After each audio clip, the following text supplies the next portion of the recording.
Navi Limited, campus and off-campus interview preparation. Welcome back to the channel. Today we're covering the complete interview preparation guide for Navi Limited, one of India's fastest-growing digital-first lending and financial services companies. Brief intro. Navi operates with a strong focus on digital lending, app-based onboarding, instant underwriting, personal loans, home loans, and micro-insurance products. As a fintech NBFC, its audit and finance roles require strong understanding of credit risk, digital operations, model controls, data governance, and regulatory compliance. These questions are prepared using web research and our internal database, so use them as a preparation material and explore other topics on our channel playlist as well. Timestamps are available in the description. Let's begin. How would you evaluate the business model and financial health of a digital-first credit and lending company like Navi? Sample answer. I would start by analyzing how the company earns revenue, primarily interest income, processing fees, and ancillary charges. Next, I review the cost structure, customer acquisition cost, technology and platform costs, funding cost, and loan loss provisions. I analyze asset quality through GNPA, NNPA, credit cost trends, and write-offs. Finally, I look at growth momentum, capital adequacy, liquidity buffers, and profitability ratios like NIM, ROA, and ROE to judge overall financial health. Key point: always link lending margins, asset quality, and cost of funds to evaluate fintech business strength. Applied. What are the key credit risk factors for a fintech lender offering personal loans, home loans, and small business loans? Sample answer. I review borrower income stability, bureau score, repayment history, and existing leverage. I analyze fraud risks, like synthetic identities or manipulated documents. I also consider macroeconomic sensitivity. Personal loans react quickly to job losses or income shocks. Finally, I check exposure concentration to certain segments, geographies, or borrower types. Key point: credit risk equals borrower repayment strength plus fraud risk plus portfolio concentration. End.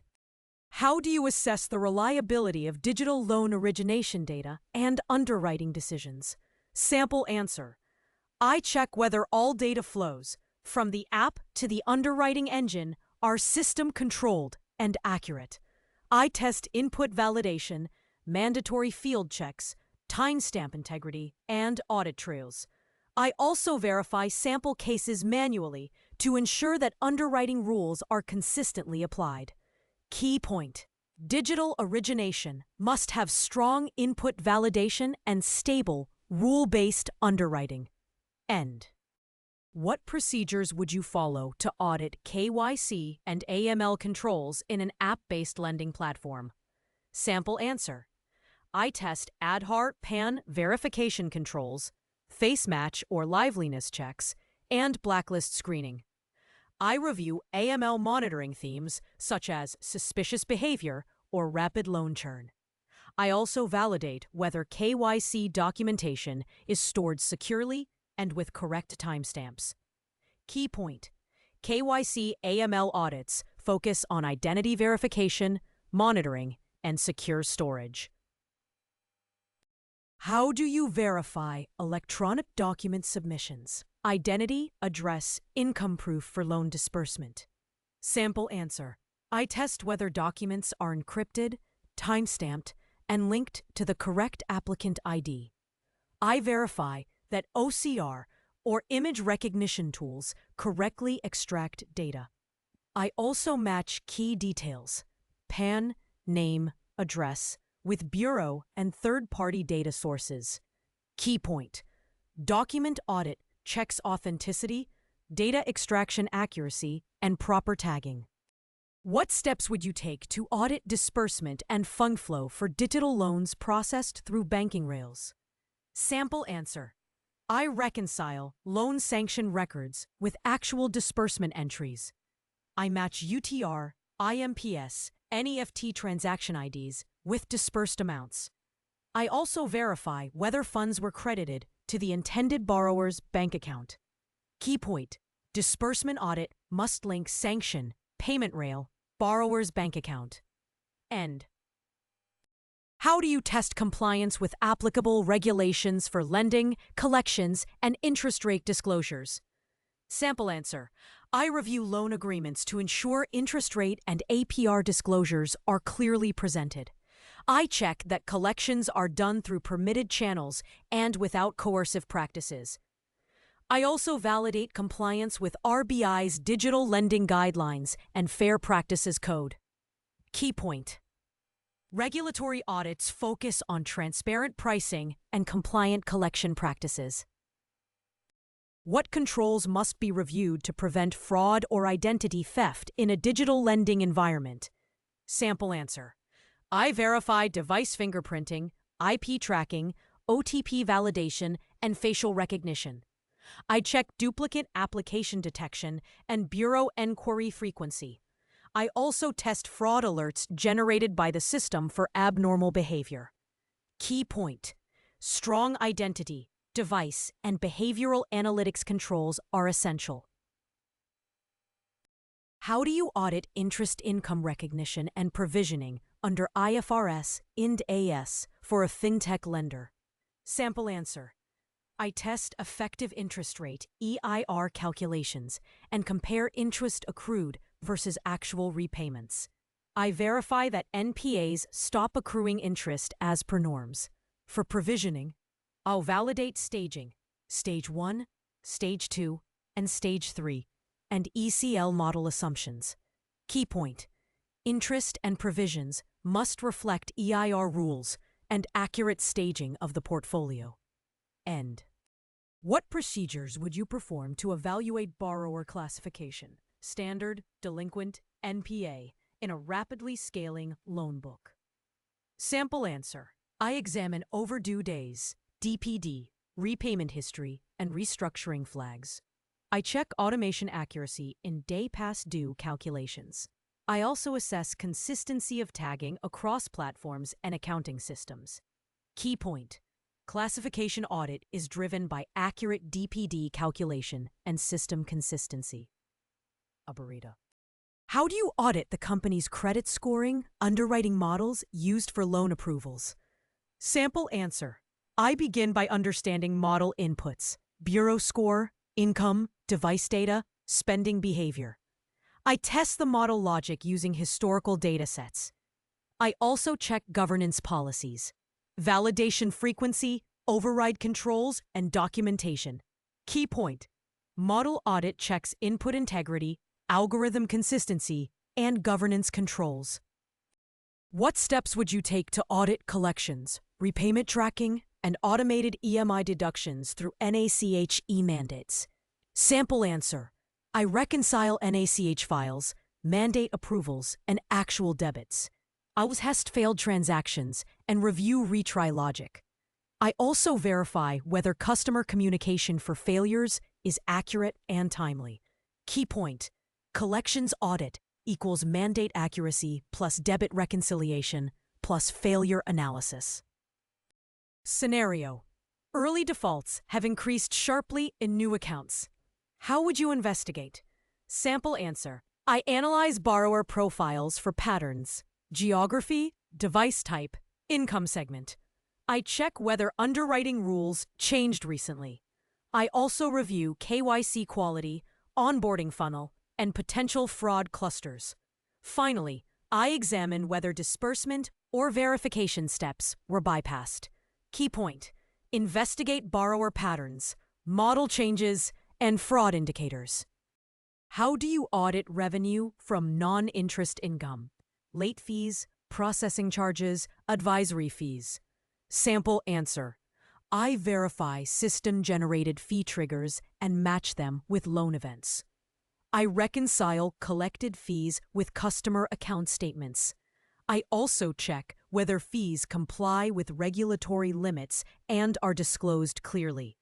Key point: fee audit focuses on system triggers, collection accuracy, and regulatory compliance. End. What procedures do you follow to audit third-party partnerships, co-lending, aggregators, referral partners? Sample answer. I review agreement terms and revenue sharing logic. I reconcile disbursement and collection splits with partner MIS reports. I also test settlement timing and verify data exchange accuracy. Key point: partnership audits must match MIS, agreements, and financial settlements. How would you audit data privacy, consent records, and secure handling of user data? Sample answer. I validate consent logs, timestamps, version of consent text, and IP device details. I check encryption controls and access rights to sensitive data. I also test whether any data sharing with partners follows documented approvals. Key point: consent, encryption, and access control form the core of data privacy audits. What checks do you perform to ensure accurate classification and provisioning of loan loss reserves? Sample answer. I test staging logic and overdue calculations. I verify ECL components PD, LGD, EAD, and their approval process. I compare provision estimates with actual loss trends for reasonableness. Key point: provisioning accuracy depends on correct staging and realistic ECL assumptions. End. How do you audit the funding mix and reliance on borrowings, bank lines, or securitization instruments? Sample answer. I review facility agreements, drawdown schedules, and interest cost. I test compliance with covenants. For securitization, I verify pool selection, cash flow waterfall, and timely reporting to investors. Key point: funding audit must cover cost, covenants, and securitization accuracy.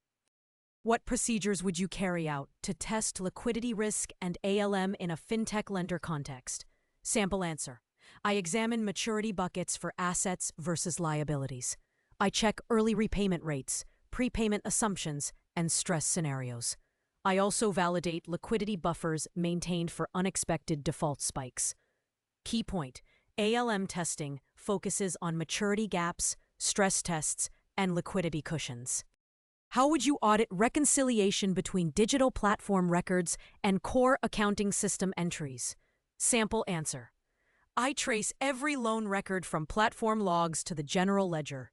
I match disbursement entries, repayments, interest accruals, and fee entries. I also review exception logs for failed or incomplete syncs.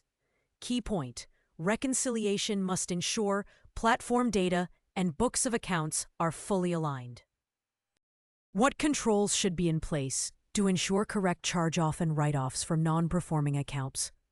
Sample answer. Write-offs must follow a documented policy approved by the board.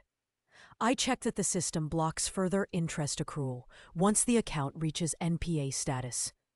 I verify supporting documents such as recovery attempts, legal notices, and final approval from authorized committees. I also ensure that write-offs are passed correctly in both the loan system and the general ledger. Key point: write-offs require policy adherence, documented approvals, and correct system postings. How do you audit customer grievance redressal, dispute handling, and refund tracking processes? Sample answer. I review the turnaround time, TAT, benchmarks, and compare them against actual logs. I test a sample of complaints to confirm proper closure, documentation, and reversals where applicable. I also verify traceability, ticket ID, timestamps, customer communication, and escalation trails. Key point: grievance audit focuses on timely closure, documentation, and transparent customer communication. What steps would you follow to test compliance with consumer protection laws and regulatory disclosures? Sample answer. I check if loan agreements clearly state APR, charges, foreclosure rules, and repayment terms. I ensure that the app UI and communication follow RBI digital lending guidelines. I also verify whether customers receive mandatory SMS email communication for disbursement, interest changes, or bounced mandates. Key point: consumer protection equals clear disclosure, plus transparent communication, plus regulatory compliance. How do you validate loan documentation retention, audit trail, and electronic storage compliance? Sample answer. I verify whether documents are stored in encrypted folders with restricted access. I test version history, modification logs, and document expiry alerts. I also check consistency across platforms, loan app, DMS document management, and accounting systems. Key point: document audit ensures secure storage, tamper-proof logs, and cross-system consistency. What procedures do you use to audit digital payment flows and ensure funds reach the correct accounts? Sample answer. I reconcile app transactions with payment gateway reports and bank statements. I test failed, reversed, and duplicate transactions for accuracy. I also verify that UPI NACH identifiers match customer records and loan IDs. Key point: payment audit equals gateway match plus bank reconciliation plus transaction ID accuracy. Scenario: there is a sudden surge in loan applications. How do you ensure underwriting quality and avoid risk concentration? Sample answer. First, I verify whether underwriting rules were relaxed or bypassed due to volume pressure. I analyze the surge by segment, geography, and device to detect fraud clusters. I test whether automated decisioning has adequate rejection criteria. I also check staffing and supervisor review for manual verification components. Key point: during volume surges, review model settings, fraud patterns, and approval discipline. And how do you audit asset quality metrics, delinquency ratios, and collection efficiency for stress testing? Sample answer. I review DPD buckets, roll forward and roll back rates. I compare them against historical trends and model assumptions. I also validate collection efficiency calculations by matching actual recoveries to expected recoveries. Key point: stress testing requires analyzing DPD movement, recovery trends, and behavioral patterns. What procedures would you follow to audit tax compliance, TDS, GST, if applicable, and regulatory filings? Sample answer. I verify TDS on interest payouts, vendor payments, and other financial charges. I reconcile GST output and input where relevant. I also check that periodic returns match ledger balances and trial balance. For regulatory reporting, I confirm timely submission and accuracy of submitted data. Key point: tax audit focuses on correct deduction, accurate filing, and ledger reconciliation. How do you audit costs related to technology, back-end operations, and marketing for customer acquisition? Sample answer. I review vendor contracts, invoices, and approvals for tech expenses. For marketing spend, I test campaign-level reports, lead-to-loan conversion ratios, and actual billing. I also ensure cost classification between acquisition and operations is accurate. Key point: tech and marketing audit requires linking invoices to actual performance and usage. What steps would you take to audit profitability by product? Personal loans, home loans, business loans, advisory services. Sample answer. I review product-level revenue streams, interest, fee income, and cross-sell income. I allocate direct costs correctly and apportion indirect costs using logical drivers. I compare product margins with industry benchmarks and internal targets. Key point: product profitability depends on proper cost allocation and accurate revenue mapping. How do you audit credit risk assessment framework and monitoring for repeat borrowers or high-risk segments?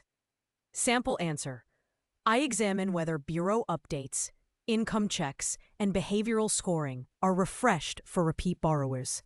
I test exposure limits and watch list tagging. I also review delinquency patterns in repeat borrower clusters. Key point: repeat borrowers need updated data checks and behavioral monitoring. What procedures do you follow to audit internal audit and compliance function effectiveness in a fintech NBFC? Sample answer. I evaluate audit coverage, frequency, and quality of risk findings. I check timely closure of audit points and escalation processes. I also review whether compliance tracks regulatory changes and implements policies promptly. Key point: IA compliance effectiveness equals coverage, timeliness, and independence. How would you audit cybersecurity and IT controls that govern customer data, payment processing, and loan systems? Sample answer. I review access controls, password policies, and multi-factor authentication. I test data encryption in transit and at rest. I also examine incident logs, penetration testing reports, and disaster recovery plans. Key point: cybersecurity audit focuses on access controls, encryption, and incident management. What steps do you take to audit stress scenarios for risk preparedness? Economic downturn, mass defaults, interest rate shock. Sample answer. I verify the assumptions used in stress models, default rates, loss given default, prepayment impact. I test whether the scenarios cover extreme but realistic conditions. I also check management's action plan for liquidity, provisioning, and capital buffers. Key point: stress testing must link assumptions, model outputs, and management response plans. End of. How do you audit collection agency operations and third-party vendor management for recoveries? Sample answer. I review empanelment criteria, agency onboarding documents, and background checks. I test sample accounts handled by agencies to validate money flow and closure accuracy. I also check fee calculations and ensure no unauthorized charges are deducted. Key point: agency audit equals empanelment plus recovery accuracy plus fee validation. What checks do you perform to ensure accuracy of customer disclosures, loan agreements, and consent forms? Sample answer. I match the agreement terms with system-configured interest rates and charges. I ensure that the customer receives correct digital documentation immediately after approval. I also test version control to ensure old templates are not used. Key point: disclosure audit checks consistency between system rates, agreements, and version control. How would you audit recoveries, repossessions, and write-offs for non-performing loans? Sample answer. I verify recovery receipts with bank statements and borrower ledgers. For repossessions, I check asset seizure documentation and valuation reports. I ensure that write-offs follow policy and are approved by authorized committees. Key point: recovery audit focuses on traceability, documentation, and policy adherence. What procedures do you follow to audit investor reporting and compliance with covenants? Sample answer. I reconcile investor MIS with books of accounts and loan pool data. I check that covenant tests, like collection efficiency or net worth thresholds, are monitored regularly. I also verify timely submission of investor reports. Key point: investor reporting audit equals MIS accuracy plus covenant compliance plus timely submission. How do you audit consolidation of financial statements if Navi has multiple subsidiaries or business verticals? Sample answer. I verify elimination entries for intra-group balances and transactions. I check goodwill, minority interest, and valuation of investments. I also ensure consistency in accounting policies across entities. Key point: consolidation requires elimination accuracy and uniform accounting policies. What would be your approach to designing a risk-based audit plan for a rapidly scaling fintech lender like Navi? Sample answer. I start by identifying high-risk areas: digital onboarding, underwriting models, collections, data privacy, and liquidity. I prioritize segments with fast growth or high delinquencies. I allocate audit resources based on risk heat maps and materiality thresholds. I ensure the plan is flexible to incorporate new regulations or rapid scale changes. Key point: a risk-based audit plan prioritizes high-risk areas, fast-changing processes, and tech-driven controls.